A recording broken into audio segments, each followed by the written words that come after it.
As soon as European economies have started to recover from the pandemic, they have now been disrupted by the consequence of the war in Ukraine.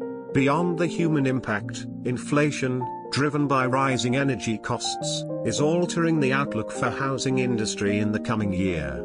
Real estate business confidence and expectations of profitability have dropped to the lower level, reflecting widespread industry concerns across an array of indicators for the business, political and housing industry environments. Although opportunities for growth and a good return on investment still exist, the equation of what makes a good deal has changed. Set against this need for change, the pandemic and war in Europe have interrupted goods and energy supplies to create highly inflationary conditions, making property market renewal much more expensive to achieve.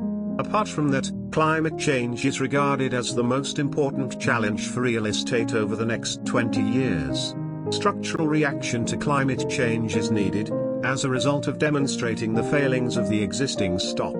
Renting industry across Europe has held up reasonably well in 2022, but there is a strong belief that a recession will lead to occupancies and rents falling. The real estate market is a changing environment, and 2023 will reward those who evolve their portfolios. Residential real estate remains highly prized, as having more income stability than commercial sectors.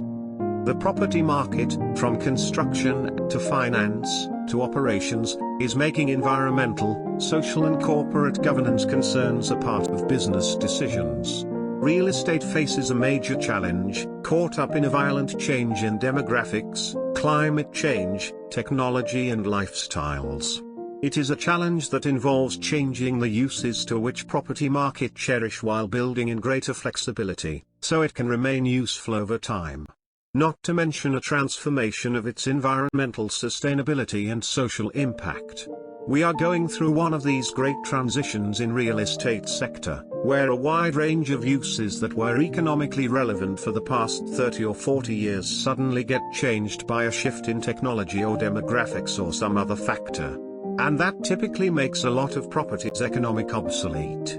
The threat of obsolescence over the next 5 years, even if other issues, notably construction costs, are front of mind in the shorter term. Environmental sustainability, one of the key factors driving obsolescence, is seen as the bigger concern.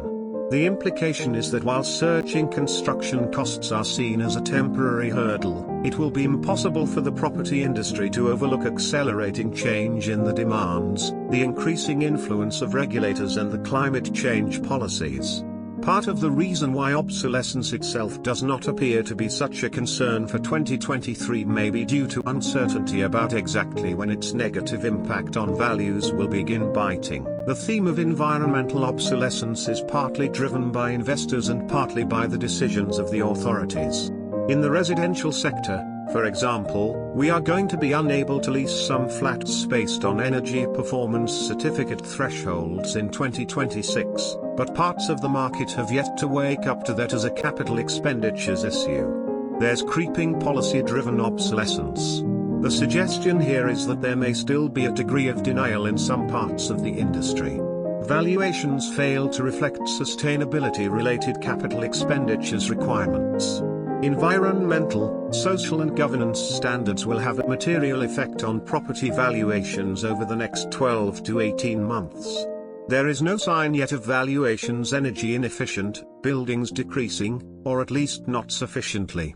There is a lack of concrete guidance on green premiums and brown discounts from the valuation standards authorities. Poorer sustainability is not yet factored into the valuation process.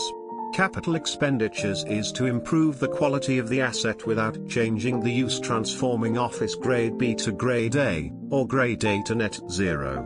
We are not investing only to improve the sustainability credentials of our assets but to improve their performance to extract value, which means better rent and better yields. Investors are no longer keen to invest in a sector, an asset or a fund without sustainability standards and especially net zero standards. This is going to have an impact in the market. Please subscribe to my channel and click the bell to get alerts when a new video is posted. You are welcome to write your comments, questions, or concerns you would like to share.